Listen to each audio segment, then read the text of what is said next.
Hello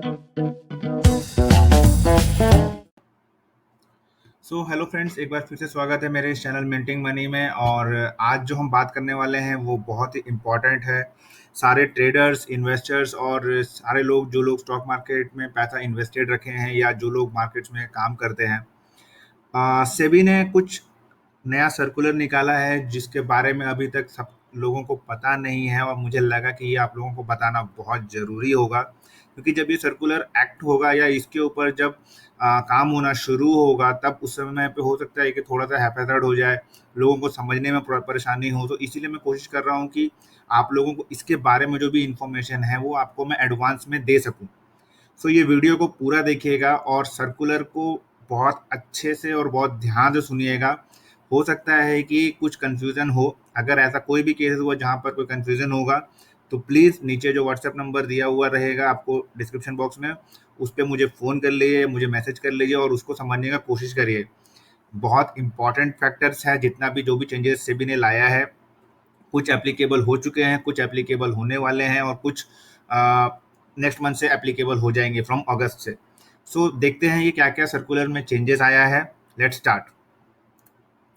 पहला circular जो है वो ये है कि मार्केट्स में बहुत सारा वॉलेटिलिटी के चक्कर में होता क्या है कि जो स्टॉक्स पे बैन होता है, पे बैन लगता है, वो स्टॉक पे पहले ट्रेडिंग सिर्फ और सिर्फ एफ एंड ओ में अलाउड था, बट अब वो कह रहे हैं कि वो इंट्राडे ट्रेडिंग पे भी एप्लीकेबल होगा। पहले तो मैं ये समझा दूं कि बैन का मतलब होता है क्या है। बैन का मतलब होता है कि जब भी कोई स्टॉक पे 95% अगर मार्केट पोजीशन अगर ले लिया जाता है तो उसको बैन में चले जाना बोला जाता है।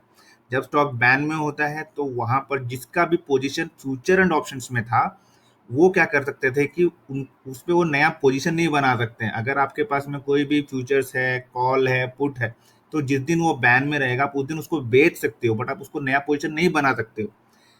पर और अगर आप कैश का बात करो तो जिसके पास भी स्टॉक था नहीं था उससे कोई मतलब नहीं है। स्टॉक अगर बैन में भी था तो भी चल जाता था, आप इंट्राडे पे उस पर ट्रेडिंग करके चले जाते थे, कुछ ना कुछ पैसे बन जाते थे। बट अब सेबी ने क्या किया है, सेबी ने नया रूल लाया है जिसके हिसाब से अगर कोई भी स्टॉक बैन पीरियड में है या उस दिन के लिए वो बैन है, तो उस दिन पे आप उस स्टॉक पे पोजीशन नहीं बना सकते हो इंट्राडे बेसिस पे। ध्यान से सुनिएगा। अगर कोई स्टॉक, समझ लीजिए फॉर एग्जांपल जिंदल स्टील हो गया, जिसका नाम आज के दिन के लिए बैन पीरियड पे नाम लिखा हुआ आया है, तो उस पे आप नया पोजीशन कैश में भी अब नहीं बना सकते हो, यानी कि इक्विटी में भी नहीं बना सकते हो। अगर आपके पास होल्डिंग में है तो बस आप उसको स्क्वायर ऑफ कर सकते हो, यानी कि अगर आपके पास वो पहले से होल्डिंग में था आप उसको बेच सकते हो, बट आप नया पोजीशन उस पर कैरी नहीं कर सकते हो। नया पोजीशन आप उस पर नया इंट्राडे पोजीशन भी नहीं बना सकते हो। नॉर्मली जितने भी ब्रोकरेज हाउसेस हैं उन सबको इंटीमेट कर दिया गया है कि वो इस पर ट्रेडिंग ना होने दे, बट स्टिल अगर किसी के भी केसेस में अगर वो बैन में अगर वो ट्रेडिंग कर लेते हैं, तो अब आप देखो यहाँ पर पेनल्टी अमाउंट कितना ज़्यादा है। मिनिमम पेनल्टी ऑफ 50,000 पर वायलेशन पर क्लाइंट इम्पोज किया जाएगा। यहाँ पे मेंशन्ड भी है, client can only to decrease their open position through offsetting positions of that ban security और सिक्योरिटीज। इसीलिए आप लोगों को ये बताया जा रहा है कि अगर कोई स्टॉक्स बैन में है तो प्लीज उस पर इंट्राडे ट्रेडिंग करने का कोशिश मत करिएगा। नॉर्मली जितने भी ब्रोकिंग हाउसेज है वो इस पे आपको ट्रेडिंग करने के लिए मना ही करेंगे। ये था अपना पहला सर्कुलर जो कि आया था और इम्पोर्टेंट था। नेक्स्ट सर्कुलर के ऊपर चलते हैं आप।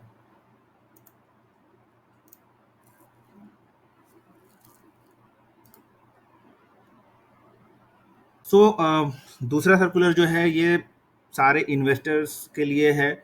जो लोग पहले क्या करते थे कि अगर उनके होल्डिंग में अगर 50 लाख का शेयर है फॉर एग्जांपल, तो उसके ऊपर में उनको कुछ मार्जिन मिल जाता था इंट्राडे पे काम करने के लिए, और उसके बाद उस पर ट्रेड करके वो थोड़े बहुत पैसे बना के निकल जाते थे। और होता क्या था कि अगर आपके अकाउंट में कैश बैलेंस नहीं भी है तो स्टॉक के होल्डिंग के अगेंस्ट में आपको मार्जिन मिलता था, उसके अगेंस्ट में लिमिट मिलता था और आप ट्रेड करते थे। बट लास्ट के कुछ दिनों में ऐसा हुआ है कि बहुत सारा केसेस फाइल हुआ सेबी के हिसाब से, कि जहां पर क्लाइंट से बिना पूछे उनके शेयर होल्डिंग को के अगेंस्ट में ट्रेडिंग भी की गई, और शेयर ट्रेडिंग करने के बाद में उस पर लॉस भी हुआ। और जब लॉस हुआ तो कंपनी ने उन स्टॉक्स को जो कि क्लाइंट्स जब फॉर्म भरते हैं तो उस पर वो परमिशन अलाउ कर देते हैं, तो वहां पर उनके स्टॉक्स जो थे सारे के सारे सेल हो जाते हैं। इससे होता ये था कि क्लाइंट को काफ़ी नुकसान होता था उनके होल्डिंग्स के भी। अगर आप बोलोगे तो स्टॉक मार्केट में इसको एक तरीके का चोरी बोलते हैं जो हो रहा था। दूसरा प्रॉब्लम ये होता था कि क्लाइंट्स को पता नहीं होता था कि उनके होल्डिंग में स्टॉक्स हैं कि नहीं हैं, ये सारा इश्यूज था। तो उस चीज ऐसा ही कुछ हुआ था कार्वी के केसेस में भी, जो कुछ दिन पहले जो एक हुआ था ब्रोकरेज हाउसेस में। खैर अब वो चीज़ अब जो भी है वो बात का मैटर है। अपने लिए जो समझने का चीज़ है वो ये है कि अगर तो इसके लिए फिर सेबी ने क्या कहा, इसके लिए सेबी ने ये कहा कि हम एक्सपोजर देना बंद कर देंगे इस ट्रेडिंग के लिए। तो इससे प्रॉब्लम क्या हो रहा था कि ब्रोकरेज हाउसेज ने फिर इस चीज़ को बताया कि अगर आप ट्रेडिंग करने के लिए मना कर दोगे, एक्सपोजर नहीं दोगे क्लाइंट के होल्डिंग के ऊपर पे, तो क्लाइंट बिजनेस कैसे करेगा और हम बिजनेस कैसे करेंगे। तो सेबी ने एक नया तरीका अपनाया। अब उस तरीके का काम में उसने क्या कहा है कि उसने बोला कि अब अगर आपको कभी भी कोई भी स्टॉक के अगेंस्ट पे मार्जिन लेना है या लिमिट लेके उसके ऊपर काम करना है, ये समझ लो आपको फॉर एग्जांपल अगर 50 लाख का शेयर था और आपके लिमिट के हिसाब से आपको 30 लाख का ट्रेडिंग करने के लिए मिलता, तो उस जगह पर अब सेबी ने ये बोला है कि आपको कम से कम उतने रुपए के, जितने के आपको मार्जिन की ट्रेडिंग करनी है, उतना रुपए का शेयर्स प्लेज करना होगा। यानी कि आपको वो शेयर्स गिरवी रखना होगा और उसके बाद ही आप वो कर सकते हो। खैर पहले भी ये चीज़ गिरवी ही रहती थी, बट इस बार डिफरेंस क्या है कि गिरवी रखने से पहले आप जो भी क्लाइंट्स हैं या इन्वेस्टर्स हैं उनको एक ओटीपी जाएगा। ओटीपी अप्रूव करने के बाद ही फिर उनको उनके शेयर्स को प्लेज होगा और उसके अगेंस्ट पे आपको मार्जिन मिलेगा जिस पे आप ट्रेडिंग करोगे। जिस समय आपने फिर उस बैलेंस को क्लियर कर दिया, ट्रेडिंग का वैल्यू का जो पोजीशन था उसको हटा लिया, उसके बाद आपका जो स्टॉक था वो कैंसिल हो जाएगा प्लेज से, और उसके बाद जब वो फ्री हो जाएगा तब आप उसको बेच सकते हो। इससे फ़ायदा क्या हुआ? पहला चीज़ कि क्लाइंट्स जो हैं वो अब सेफगार्डेड रहेंगे किसी भी तरीके के प्रॉब्लम से। उनको पता होगा कि उनका स्टॉक फ्री कितना है, उनका कितना स्टॉक सेबी को प्लेज किया हुआ है या ब्रोकरेज हाउसेस को प्लेज किया हुआ है। इससे एक और फ़ायदा ब्रोकरेज हाउसेस को भी हुआ कि उनके ऊपर अब कंप्लेंट जो होते थे वो सब कम हो जाएंगे। हाँ, वॉल्यूम्स ड्राई हो जाएगा इस चेंजेस के बाद में। बट यस, मार्केट्स भी चाहता है कि जो पंटर्स होते हैं या जो अ, खुला बेसिस पे काम करते हैं और इसके अगेंस्ट पे काम करके निकल जाते हैं, तो यहाँ पर होता क्या था कि बहुत सारा गलत तरीके से ट्रेडिंग होता था, जिस चक्कर में लोगों को बहुत से ज़्यादा नुकसान होता था। और उसके बाद फिर ब्लेम गेम शुरू हो जाता था, डीलर ने गलती कर दिया, ब्रोकर ने गलती कर दिया, क्लाइंट बोलता है मुझे पता नहीं है मेरे साथ में क्या हो रहा है, नहीं हो रहा है। तो ऐसे केसेस जो बहुत आ रहे थे उसको ख़त्म करने के लिए, उसको कर्व करने के लिए ये वाला नया सर्कुलर लाया गया है। ये सर्कुलर जो है ये अगस्त 1 से एप्लीकेबल हो जाएगा।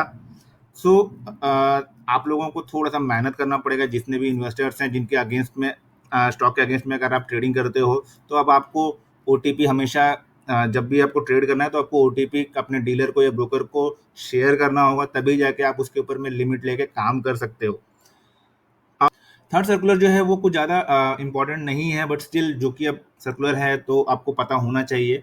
तो इसमें क्या है कि उसमें उन्होंने क्या किया है सेबी ने, उन्होंने 3 स्टॉक्स चुने हैं, Adani Enterprises, Grasim Industries Limited and Century Textile and Industries Limited, जिसके ऊपर में जितना आपका मार्जिन लग रहा था डेरिवेटिव सेगमेंट को में पोजीशन लेने के लिए, अब उसके ऊपर में एक्स्ट्रा 15% पोजीशन मतलब आपको मार्जिन एक्स्ट्रा देना पड़ेगा। अगर समझ लो आप पहले लाख रुपए में काम कर ले रहे थे, तो आपको 1,15,000 रुपये आपका मार्जिन जरूरत पड़ेगा उसका होल्डिंग को उसके फ्यूचर एंड ऑप्शंस पे ट्रेड करने को, यानी कि डेरिवेटिव सेगमेंट पे ट्रेड करने के लिए एक्स्ट्रा आपको मार्जिन देना होगा। अगर कभी भी कोई भी क्लाइंट कोई भी स्टॉक के ऊपर में अगर 20% से ज़्यादा का मार्केट वाइड पोजीशन लिमिट अगर कोई भी टॉप 10 क्लाइंट होल्ड करेंगे, तो उस केसेस पे ये सारा चीज़ होते रहेगा। ठीक है। लास्ट सर्कुलर जो है ये काफ़ी लोगों को पता भी है, बट फिर भी मैं एक बार रीड आउट कर दे रहा हूँ। 2 स्टॉक्स हैं जिनको फ्यूचर एंड ऑप्शन से निकाला जा रहा है, यानी कि डेरिवेटिव सेगमेंट से उनको हटाया जा रहा है। फर्स्ट है जस्ट डायल और दूसरा है एनसीसी। अगर किसी का भी कोई भी कॉन्ट्रैक्ट्स जो भी आपका मई, जून, जुलाई का है, वो जब एक्सपायर हो जाएगा तो फिर उनको जो नया कॉन्ट्रैक्ट होगा वो अब अवेलेबल नहीं होगा, यानी कि अगस्त मंथ से उनके लिए इन दोनों स्टॉक्स पे ट्रेडिंग नहीं करने मिलेगा अपने को। तो दैट्स इट, ये था हमारा 4 सर्कुलर जो कि बहुत इंपॉर्टेंट था इन्वेस्टर्स और ट्रेडर्स के लिए जो लोग काम करते हैं मार्केट्स में। होपफुली आपको बहुत पसंद आया होगा और काफ़ी इन्फॉर्मेटिव लगा भी होगा ये वीडियो। सो प्लीज़ जितने भी अपने फ्रेंड्स हैं, फैमिलीज हैं, रिलेटिव्स हैं या जो भी लोग मार्केट्स में इन्वॉल्व हैं, उनको ये चीज़ पहले से बता दीजिए, उनको इसके बारे में अवेयर करिए, ये वीडियो को शेयर करिए, क्योंकि जितना ज़्यादा आप इसको शेयर करोगे इन्वेस्टर्स को इसके बारे में आइडिया मिलेगा ये सारी चीज़ें कुछ जो एप्लीकेबल हैं वो तो ठीक है, लेकिन जो अभी होने वाली हैं, जो मैंने आपको स्टॉक का होल्डिंग के अगेंस्ट में जो लिमिट्स है उसके बारे में जो बताया, वो बहुत से लोगों को नहीं पता है। तो जब उनको ये पता होगा तो वो रेडी रहेंगे कि हाँ, मुझे अब नेक्स्ट काम कैसे करना है, उस हिसाब से उनका माइंडसेट रेडी रहेगा। जब आप रेडी रहते हो कोई चीज़ का चेंज के लिए, तो फिर आपको उसमें अडैप्ट करने में कोई परेशानी नहीं होती है। सो इसी चीज़ को समझते हुए मैंने ये वीडियो आपको 1 मंथ पहले ही आपको बता दिया है। सो प्लान करिए अकॉर्डिंगली और उसी हिसाब से अपना इन्वेस्टमेंट और अपना ट्रेडिंग को ध्यान दीजिए। Till then tata, bye bye and stay safe.